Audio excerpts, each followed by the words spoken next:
This content may not be suitable for all audiences. Listener discretion advised. I feel like it's because I acknowledged that whatever that thing was, I couldn't explain it. I might not have known what danger from a stranger was, but I had this horrible, nauseous feeling when I looked in the car. Then I see blood running down my leg. I see blood on my arm. 2 places where he cut me good. From Disturbed Media, join your host Chad for true tales of horror, bizarre happenings, and unexplainable events. This is Disturbed.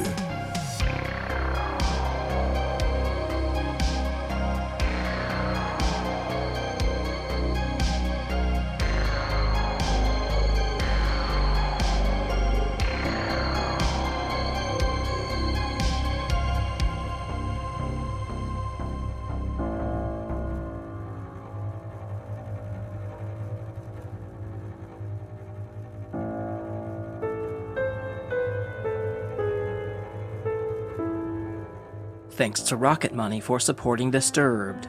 Stop wasting money on things you don't use. Cancel your unwanted subscriptions and manage your money the easy way by going to rocketmoney.com/disturbed. Welcome back in, everyone, and thanks for joining me. This week, I'm bringing you 4 true tales that will terrify and horrify. So sit back and listen close as we dive into the horror. We open the show hearing from Reddit user MajesticBank7542, featuring voice work by Keona Bashful Echo. And we have a run-in with a serial killer.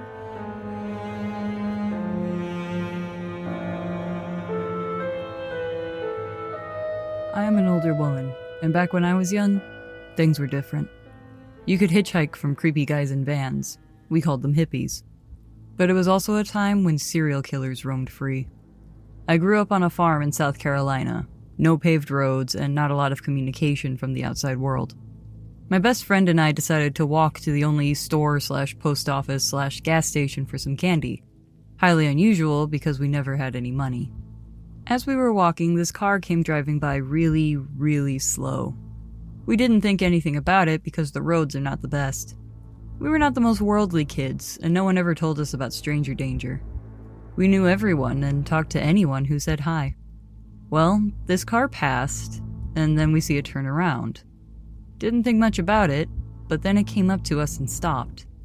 I might not have known what danger from a stranger was, but I had this horrible, nauseous feeling when I looked in the car. Like you see an animal predator and don't know what you should do. All I know is I had the feeling of, let's run. My friend must not have gotten that feeling because she went right up to the car. The man was greasy and dirty, but we were used to seeing people like that out working. He asked us if we wanted a ride. She said sure, and I said, nah, we need to walk. She looked so mad at me, like I had ruined her day. So she said she was going to walk with me. I could see his hand move like he was going to open the door, and I had a feeling of dread. Everything started to go in slow motion, so I grabbed my friend's arm and pulled her back. Just then, another car was coming from the opposite way, and he drove off. She was so mad at me for hurting her arm, and I did leave a couple of bruises. A few years later, she came over and looked like she was going to pass out. She had a newspaper in her hand and couldn't say anything, so I looked at it, and it was the same man who had tried to get us in his car.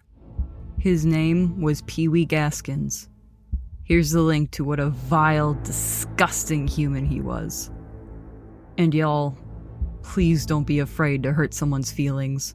I was literally taught to obey every adult, but if I had, we wouldn't be here today. Arm yourself. Doesn't matter if it's a firearm, taser, pepper spray, or knife. People are not nice. Mental illness is out of control. Criminals outnumber us. Always be aware. Always follow your gut. Donald Henry Gaskins Jr., nicknamed Pee-wee, was an American serial killer and rapist from South Carolina who stabbed, shot, drowned, and poisoned more than a dozen people. You can find a link with more information about him in the show notes.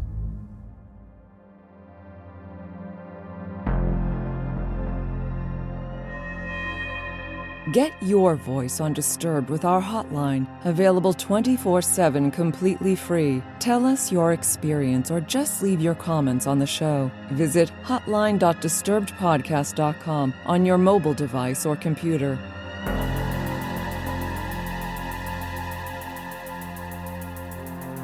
Next up, we check in with an anonymous Reddit user, featuring voice work by Matt Bradford, and we try to make sense of an early memory.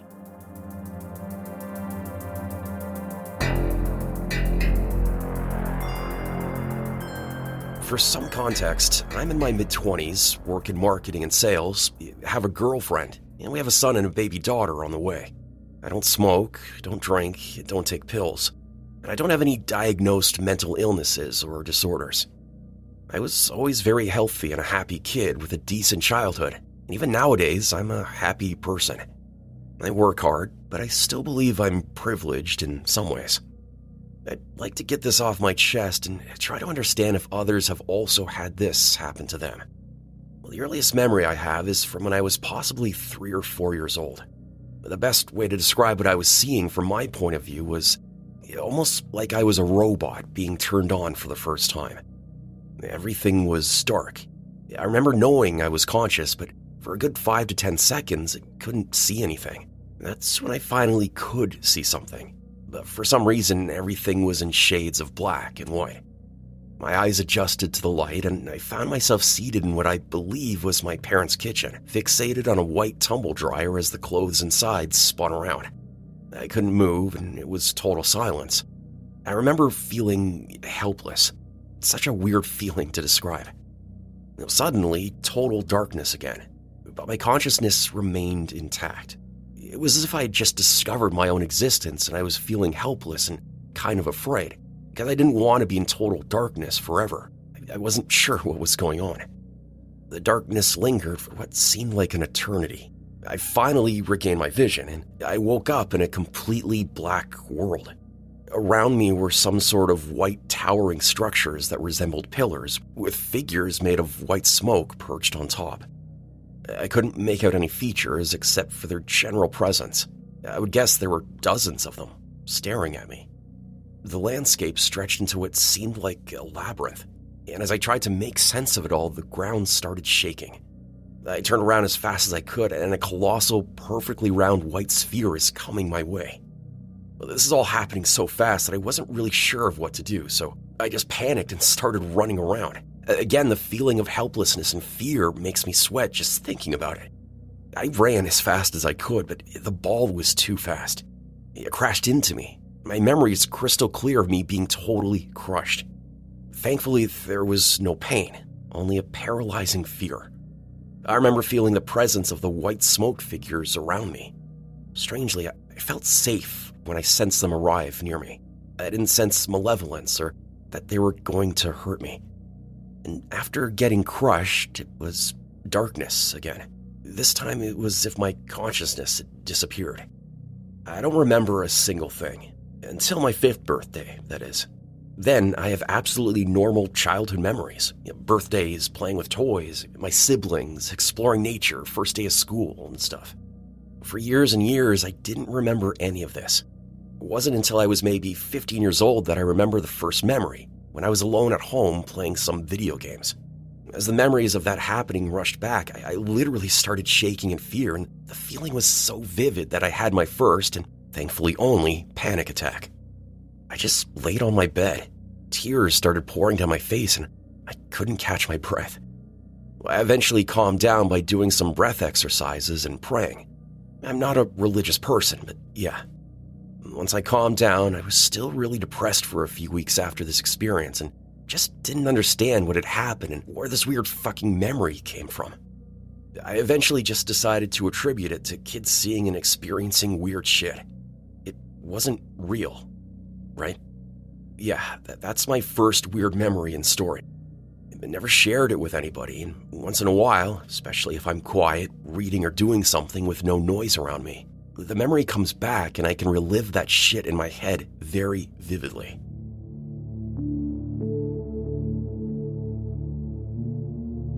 You're listening to Disturbed from Disturbed Media.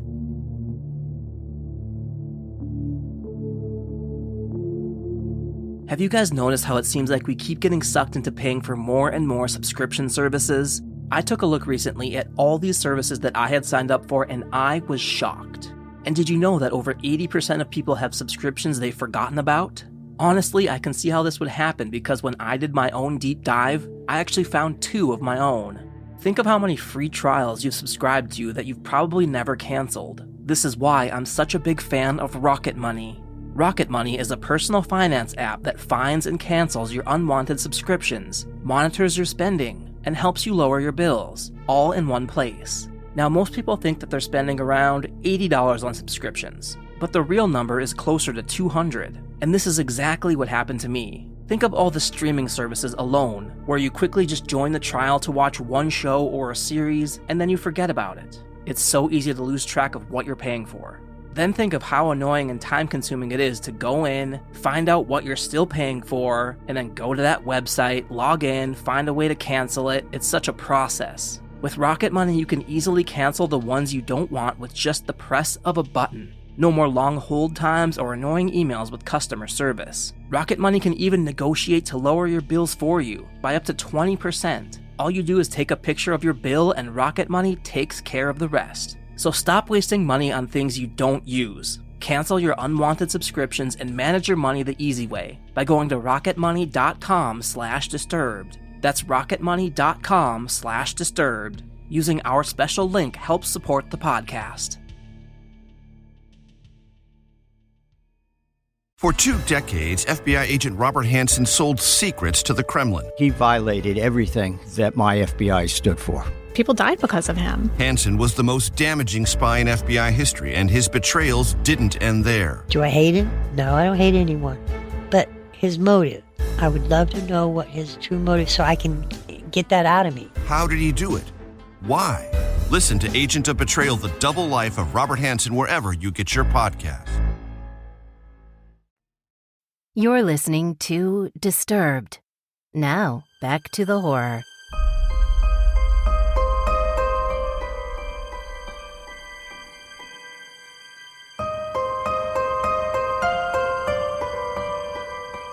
Next up, we check in with Reddit user Last Ditch Lena, featuring voice work by Nikolle Doolin, and we have an experience on a late-night hike.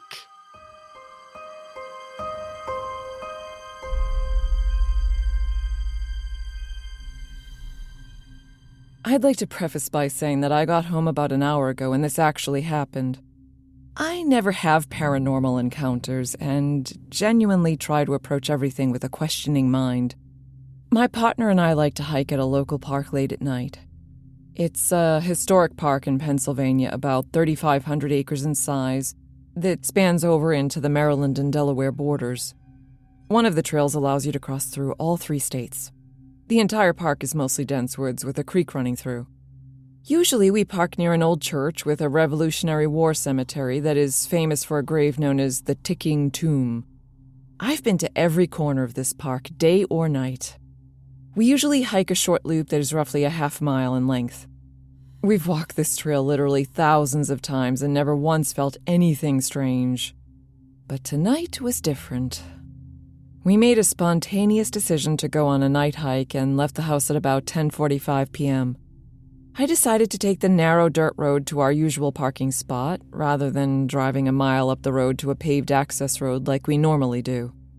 About halfway down the ragged dirt and gravel road as we rounded a corner, an animal dashed across the road in the path of our headlights. I've never seen anything like this animal, and I've never seen an animal that size in this area that I couldn't immediately identify. Its size was somewhere between a dog and a human, and it moved so quickly it almost looked like it flew. A literal black blur with some hazy details and bright silver eyes. My partner also saw it. I'm generally a skeptic, so I just wrote it off, and we both just kind of explained it away. We made it to our parking spot and pretty much resolved not to talk about it and continue on as usual. Immediately when we got onto the trail, we noticed the frogs and cicadas were extremely loud. Louder than I've ever heard them at night around here. As we progressed down the trail, it felt like we had to talk over the cicadas. We sort of quietly yet frantically attempted at lightening the mood with conversation. Unbeknownst to me at the time, about 100 meters down the trail, my partner had begun to hear what he thought were extremely distant voices. I also noticed that the cicadas got progressively quieter the further we got down the trail. We made it about a quarter mile before a sudden louder sound felt like it cut through the space between my ears. It was something like a glitching microphone or a megaphone way off in the distance. My partner pointed out to me later that there was nothing for the echo to bounce off of in that area. The moment we heard that sound, I stopped immediately and asked if he heard it too. Not only had he heard it, but he was convincing himself that he was hallucinating the sounds the entire time until I finally acknowledged it. Without discussion, we both immediately turned around and started walking at a fast pace back to the car. I felt like it was a bad idea to run, but we had to leave right away. We hoofed it back to the car with the feeling that something was following us all the way to the entrance. When we finally got back into the car and started driving, the feeling of urgency didn't go away. We made it all the way down the main road to our first turn, and I felt a moment of complete confusion. As I slowed to the turn, my partner asked me, "Do you know where you are right now? Because neither do I." We have literally driven this road thousands of times. I made a split-second decision to turn right, which was thankfully the right choice. The next road went along the perimeter of the park and parallel with the trail we were hiking. There was tons of fog, which hadn't been there on our way in. We spent maybe 20 minutes at the park. Just as we made our way past the area that we had turned around, another animal darted across the road in front of our headlights. It looked exactly like the one we saw on our way in, only closer and in more detail. It had silver eyes and what looked like ears or horns. It was still insanely fast and either a blur or a wraith. I don't know how else to describe it. I get this really weird feeling when I think about it or talk about it. The feeling started when I saw it run across the road the second time. I feel like it's because I acknowledged that whatever that thing was, I couldn't explain it. I feel an almost burning sensation in my sinuses, my eyes water, and I get a strange tingling in the back of my skull. Like I said before, I'm usually a skeptic when it comes to this kind of stuff, but this experience has left me rattled.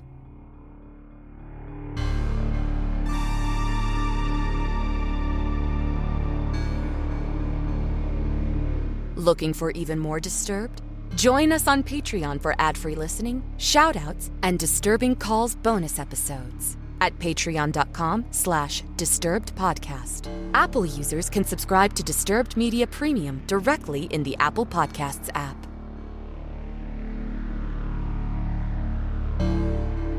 And finally, we close out the show hearing from Reddit user Dear Meteor, featuring voice work by John Patneaude, and we invite the wrong person inside.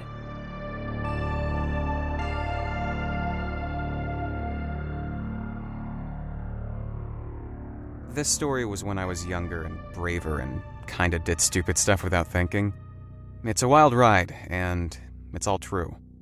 I used to work at a pizza shop down the street from 2 p.m. until they closed.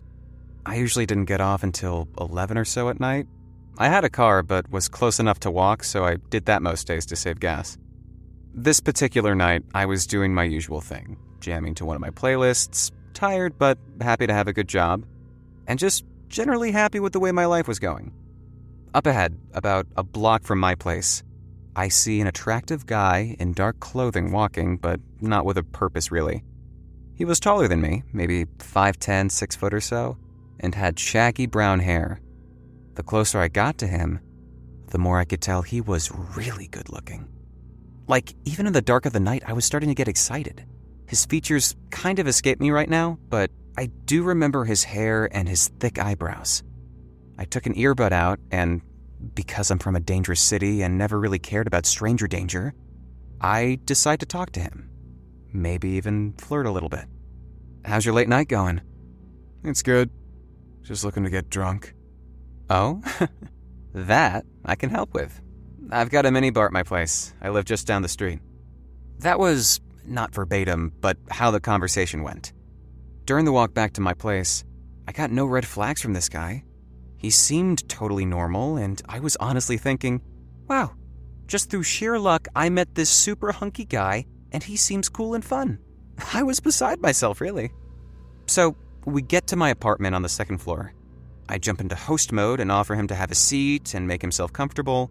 The apartment is about 640 square feet, so it's very small. Except for the bathroom, you can see the rest of the apartment from any area. I head into the kitchen, and while I'm pouring drinks, I glance back over at him. It was then that I noticed the first red flag. As I was asking him questions, he's more delayed with his answers, especially more so than he just was on our walk there. It was just odd to me. I go back over to the couch, pass him his drink, and sit down next to him. "So, what do you do for work?" I asked.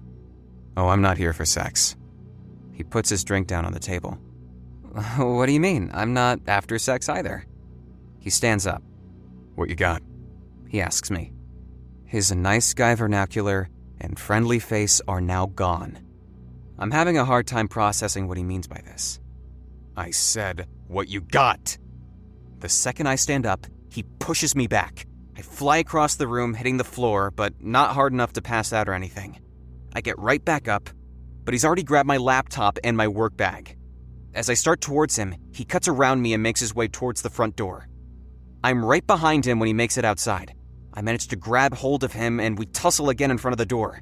Now I shout out, calling on help from the neighbors. It's late at night, so no one comes. I'm shouting, "Please help! I'm being robbed!" The thing is, he has my laptop. It's not just any laptop. I hate to admit it, but my entire life was on that laptop at the time. Important photos that I did not have backed up, thousands of dollars of music programs, video game programming stuff for a development team I helped, really expensive software, etc.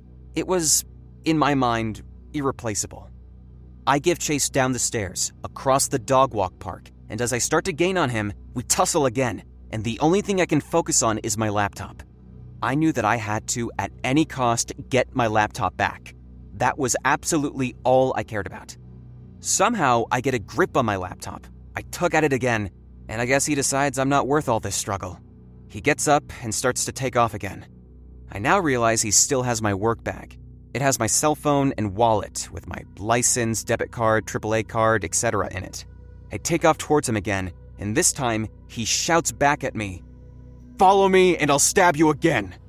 This makes me stop in my tracks as he gets away.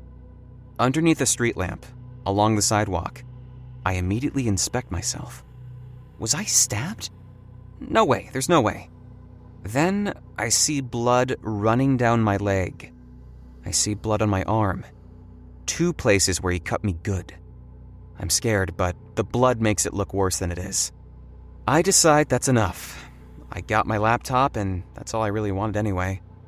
I hobble back home and get inside and lock the door. I called the cops using my neighbor's friend's phone, and the next day I filed a police report explaining the situation, showing the stab wounds and declining medical services. I can't afford that, and I was fine, all things considered. So all that guy got was a crappy cell phone and a wallet with like $30 to $40 in it. The cop called my friend back several days later and said that they were not able to find this guy and that he would keep me posted. This was years ago, so I don't know where the robber is now, but I have every electronic thing of importance backed up on multiple drives to this day.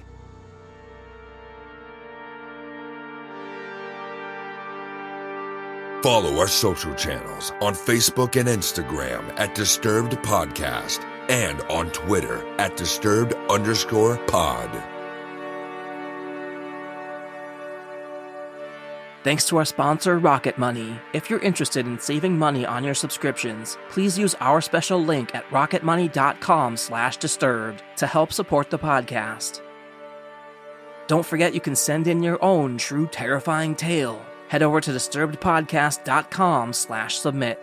If you'd like to get ad-free episodes of Disturbed as well as some bonus content, visit us over at patreon.com/disturbedpodcast. And speaking of, here's a shout out to our newest supporters over on Patreon: Nisa, Sebast Witkowski, Allison Gomez, Jonathan Van Zeg, Heather Wine, Stacy Olis, Ayla, and Andrew Settles. Thanks to all of you for supporting the show. Music by Carl Casey at Whitebat Audio and Co.ag. Thanks for listening. We'll be back next week with a brand new episode. And don't forget to stay safe out there, y'all.